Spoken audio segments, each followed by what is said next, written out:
Welcome to Blogging for Teachers Part 2, Getting Started. Today we're going to focus on how you as an educator get your own blog up and running. Now, we're not going to focus on the how to do WordPress sort of stuff or where should you host your blog.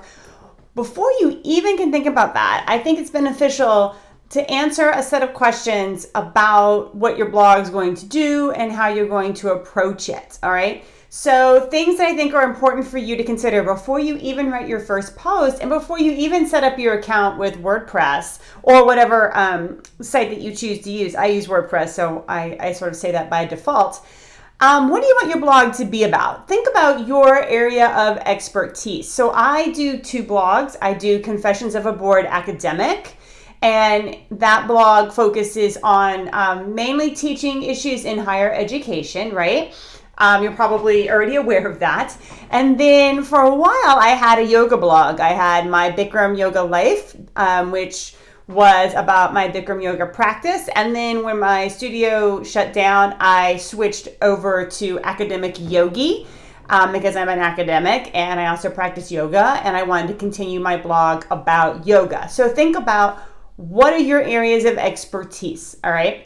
And that's what you want to center your blog about. And there's lots of blogs out there by educators. So before you even start to put a blog together, you might want to spend some time. For example, if you think that you want to do something on, writing instruction.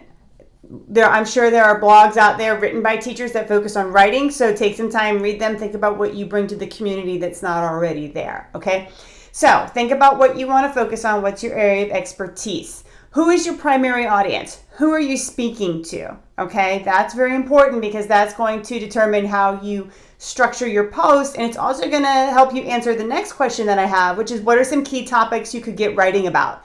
So you have to know who your audience is and you have to know what your blog is going to be about in order to be able to think about what you're going to write about once you get your blog started, all right?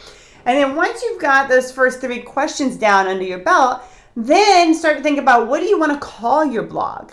And so my Confessions of a Bored Academic blog, I didn't know what to call it at first, so I just named it after myself. And then I went back and changed it because, I knew that was a temporary name, but I wanted to get started blogging and I had the answers to my other questions. And so I let the name kind of unfurl from my experiences as I started writing. Any of this stuff can shift over time.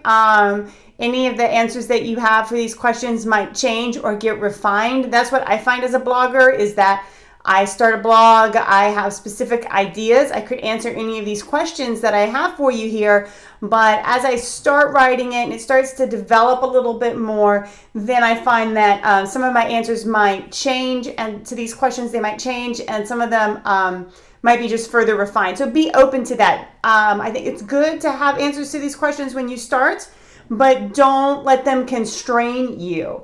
Use it as a launching point and then feel free to tweak your blog as you go from there.